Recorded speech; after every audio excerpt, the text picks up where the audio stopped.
Good afternoon, my glorious babes and babettes. How are we? I'm good, but what a crappy day. Sorry about my lighting. I know it's kind of, best I can do under the circumstances. I apologize.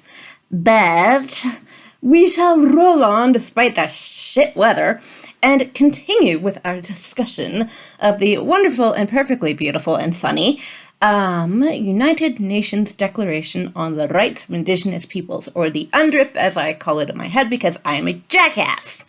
So, okay, I have work training in about an hour, so I gotta do this quick. Quick for me. Yes. Alright, maximizing the document, here we go. Whoop! Article 32, which is subdivided. 1. Indigenous peoples have the right to determine and develop priorities and strategies for the development or use of their lands or territories and other resources. Yes! Oh my gosh!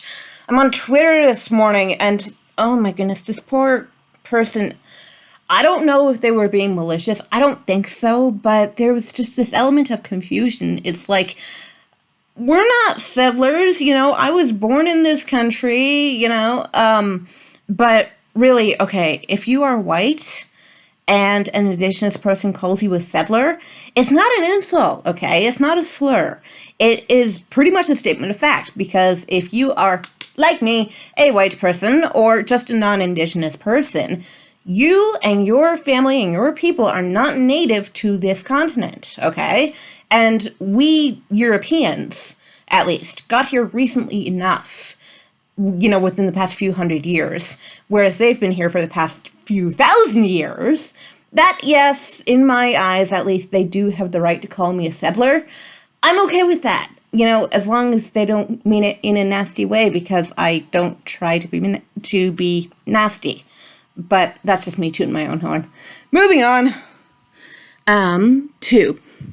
States shall consult and operate in good faith with the Indigenous peoples concerned through their own representative institutions in order to obtain their free and informed consent prior to the approval of any project affecting their lands or territories and their resources, particularly in connection with the development, utilization, or exploitation of mineral, water, or other resources. Oh my god, okay, this one is incredibly important and also very disregarded, I have to say. We, quite frankly, took this land, okay? This is a statement of historical fact. And I don't mean it necessarily in a negative way. It depends on what you do now. But our ancestors took this land, decided how they wanted to use it, and the native peoples of this continent have been living with the results and the consequences of those actions for the past few hundred years. As I say, we got here recently enough that, yeah, we are settlers still, and, for as long as they see us that way, we will be that way, It's not, like I say, it's not a bad thing. What is bad, however, is the disenfranchisement that we have imposed upon the native peoples to this continent through our use and misuse of their land, water, resources, money, people, even, look at the residential schools. We've had that discussion 8 trillion times, and we should have it 8 trillion more, because that is a highly salient fact in what we have done on this continent. It hasn't always been, and it still continues not to be, all cream and roses. It isn't, okay? And, oh, by the way, Liberal minority government in Canada, Trudeau, Justin, went into this election, spent however much money he spent on this thing, and came out with exactly what he had before. Why bother? Why bother? Oh my gosh. Okay, that's enough about the election. I need to move on. It Pisses me off. Anyway, 3. States shall provide effective mechanisms for just and fair redress for any such activities, and appropriate measures shall be taken to mitigate adverse environmental, economic, social, cultural, or spiritual impact. Go to Oneida Nation if you live in Ontario. Yeah. Moving on. Article 33. Subdivided. All right. 1. Indigenous peoples have the right to determine their own identity or membership in accordance with their customs and traditions. This does not impair the right of Indigenous individuals to obtain citizenship of the states in which they live. All right. The idea of belonging to a particular nation. Let's say your parents are from 2 different nations. Usually, not always, you will belong to your mother's nation, okay? This is just tradition amongst the people groups with which I am familiar anyway, the matriarchal ones. Not every Indigenous group is patriarchal, okay? But for those that are, you will therefore belong to the mother's group and the mother's lineage, okay? That does not work that way for Europeans. I took my father's surname because of European custom and tradition. So in just such that way, Indigenous peoples are free to determine the nation or nations to which they belong and whether they want to be considered Canadian citizens. They are considered Canadian citizens. I'm just talking about Canada here, okay, not America. I don't know about American law. They are considered Canadian citizens and they can vote in Canadian elections. Cool. But separate from that, they also belong to their own nation or nations. All right? So you gotta distinguish between the two because they are very culturally disparate, but you also have to allow for both. Okay? This is the concurrence of nationhood. And like with my own blood lineage anyway, I am 25% Dutch, 25% Italian on my dad's side, and mostly Irish, a little bit of a smattering of Scots on my mom's side.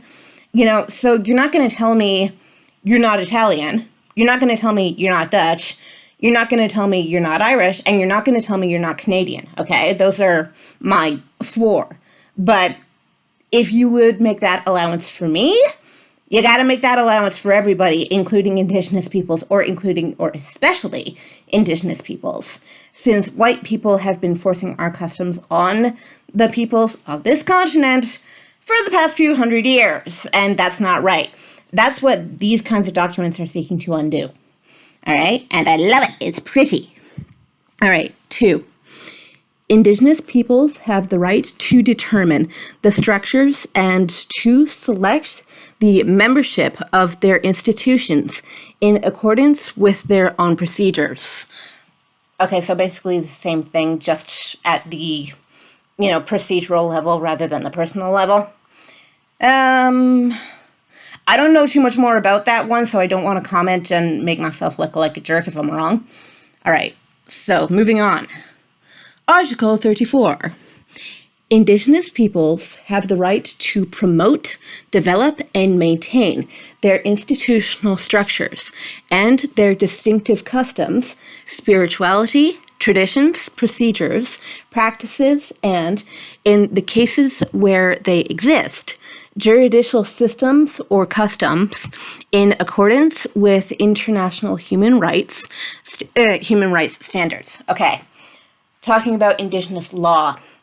If the people still alive within the nations that are still alive remember their old customs and the customs that still have the potential to live, they ought to be, I'm not going to say be permitted, because again, that puts in the idea of like whites controlling the narrative.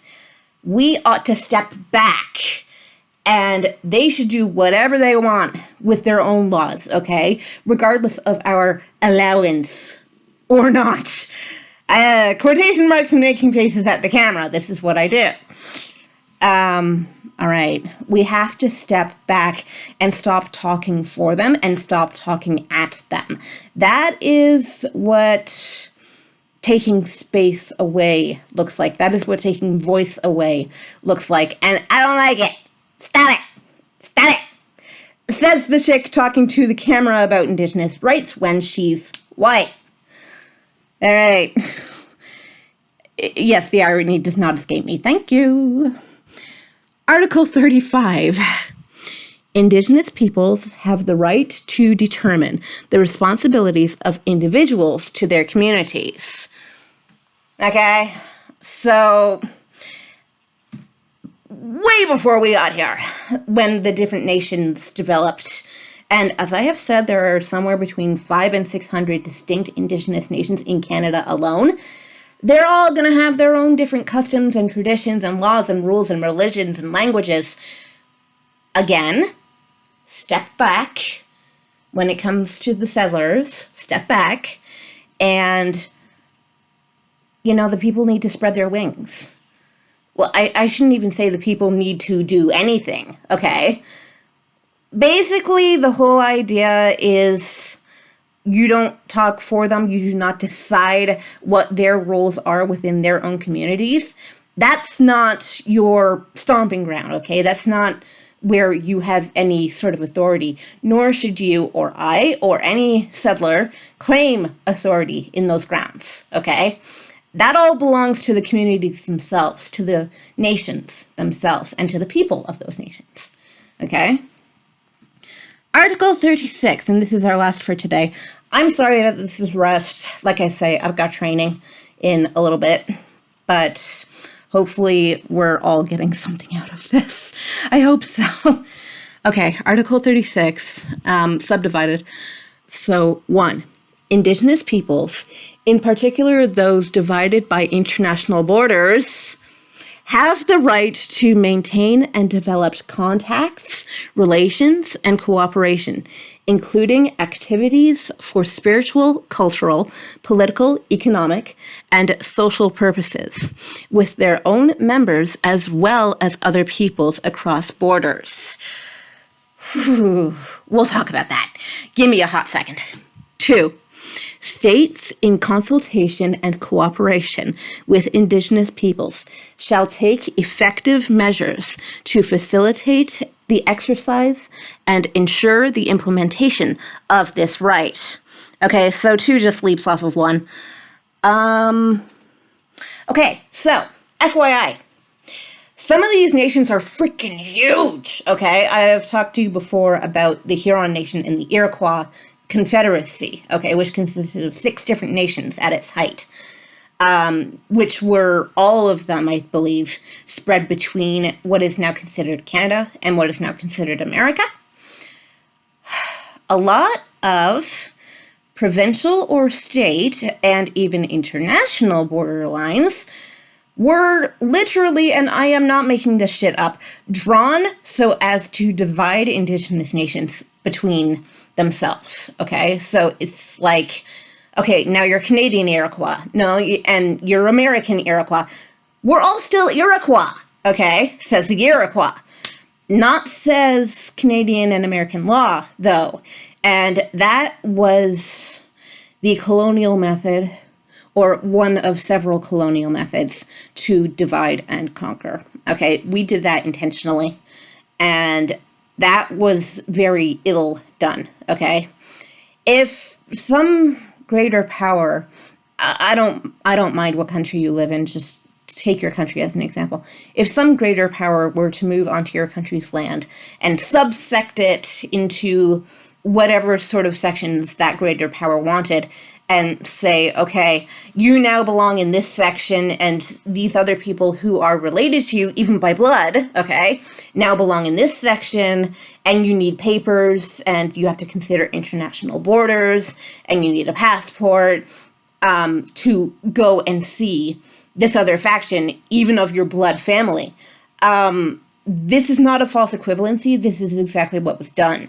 And back in the 17 and 1800s, I'm not entirely sure whether there were such things as passports back then. It was more of the concept of, we don't really want you to have access to the people to whom you might even be related by blood. We don't want the nations to be able to maintain their alliances. You're still allowed to live here as long as you live where we say you're allowed to live. But other than that, keep out of our sight and keep out of our mind. And don't rise up. That was the really important part of this, okay? Divide and conquer, like I say. If you weaken someone in that kind of way, what are they going to be able to do to stop you? When you go and do further atrocities, both with their land and with their people. And those things happened, and they continue to happen. And, you know, I've talked 10 trillion times about this one. You don't even get clean water in a lot of these places, okay? That is how far the ruling classes have been willing to go to keep, quote, those people subjugated, okay? This is not good. This is not kosher. We need to work on this as societies, plural. I'm not just talking about Canada. I'm not just talking about America. I want to see, if we can see, a white to Indigenous and Indigenous to white intercourse where no one is thinking of foul play. I'm talking to the whites here. Where no one is thinking of foul play, where no one is thinking of how do I one-up this or how do I get more out of this deal. That's not the point of, well, quite frankly, humanism. I'm a humanist, okay? I have faith in humanity, for as corny as that sounds, because people think that idealism is not realistic, but why shouldn't it be? Why shouldn't it be? If we can think our way into these problems, we can think our way out. Collectively, all right? A lot of the time it's rabid individualism that says, I need to have more than you. And when a collective says, I need to have more than this other collective, that's individualism in the collective mind. Which sounds like an oxymoron, but trust me, Canada and America, we might be, countries, but we don't operate as a collective. We are collectives of individuals, not, collective of one mind. And I'm not saying that people shouldn't have different opinions and thoughts. Okay, that's not what I'm saying. What I'm saying is that people who do have different opinions and thoughts, every one of them should be allowed to be heard. And, the way democracy supposedly works is that the majority rules and therefore the majority idea rules. I am, praise the gods, seeing in my generation and younger a shift more towards the collective and humanist nature. And I love it because it's going to help people who have been subjugated to rise up and take back what belongs to them. And that does not just include land, by the way. That includes culture. That includes language. That includes religion. That includes art. That includes literature. All of these things that make people, okay? Y'all know my opinion about this already. It's not just one thing that defines what a human being is or what a nation is or what a group is. It's all these different things. It's all these different identities.